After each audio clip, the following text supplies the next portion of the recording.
शुमाली गजा में धमाके में 5 इजरायली फौजी हलाक और 10 जख्मी हो गए। इजरायली फौज का कहना है गजा की पट्टी में 15 माह से जारी लड़ाई में फौजी हलाकतों की तादाद 407 तक पहुंच गई है। इजरायली मीडिया के मुताबिक गुज़िश्ता हफ्ते बैत हनून में 15 इजरायली फौजी हलाक हो चुके हैं, जिनमें 11 का ताल्लुक निहाल ब्रिगेड से है।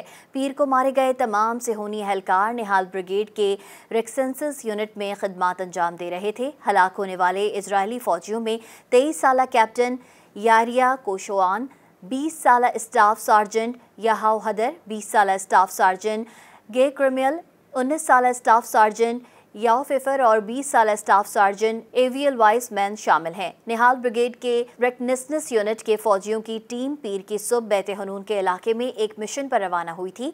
इजरायली फौज ने दावा किया है कि सेहोनी एहलकार एक इमारत के अंदर धमाका खेज बवाद इस्तेमाल करने की तैयारी कर रहे थे कि धमाका हो गया। धमाके से इमारत मुनहदम हो गई और 5 फौजी हलाक हो गए। इजरायली फौज का कहना है कि धमाके की वजूहात जानने के लिए तहकीकात जारी हैं।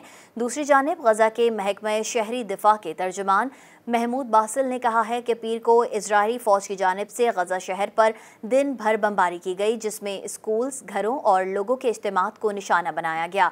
इन हमलों में कम अज़ कम 50 फ़लस्तीनी शहीद हो गए। तर्जुमान ने मजीद बताया कि शुजाइया के इलाके में घर पर किए गए इजरायली हमले में 11 फ़लस्तीनी शहीद और मुतादिद ज़ख्मी हुए। दीगर शहादतें गजा के मुख्तलिफ इलाकों में दिन भर जारी रहने वाले हमलों में हुई।